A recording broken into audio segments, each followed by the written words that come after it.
সুন্দর দুনিয়ার। আমি 2015 সালে হজে গিয়েছিলাম।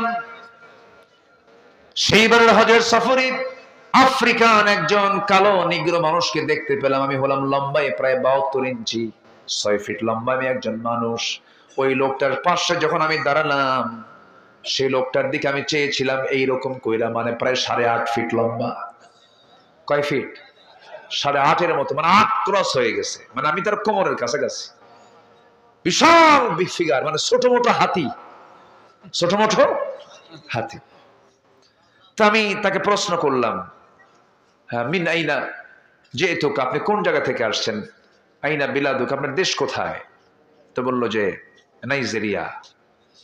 তা আমি তাকে বললাম যে আপনার চেহারাটা এত কালো, এই যে আপনি মিশরের মানুষগুলোকে দেখতেছেন, ইরানের মানুষগুলোকে দেখতেছেন, ইয়েমেনের মানুষগুলোকে দেখতেছেন, সিরিয়ার মানুষগুলোকে কি ফুটন্ত গোলাপের মতো চেহারা, এত সুন্দর চেহারার মানুষগুলো দেখে কি আপনার একটু কি হিংসা হয় না? তো তার নখটা এরকম করে উঁচা করলো, এরকম। এই নখটা আমার এই এটার মতো, বুঝলেন? মানে আমার এই জায়গা আর ওর হচ্ছে এই নখ, এইরকম মোটা নখ। তো এইরকম নখ উঁচা করে আমাকে লক্ষ্য করে বলতেছে, এগুলো কোনো চেহারা হলো? চেহারা তো আমার। কি কথা কি বুঝতেছেন? বলি আলহামদুলিল্লাহ। তো আমি তাকে বললাম, আচ্ছা আপনাদের কাছে কোন ধরনের মহিলা পছন্দ? বলে যে আমাদের পছন্দ কালো। দেখছেন, আল্লাহ তাদের রুচিটাও ওই রকম করে দিয়ে দিয়েছেন। বলেন আলহামদুলিল্লাহ। সবই সুন্দর।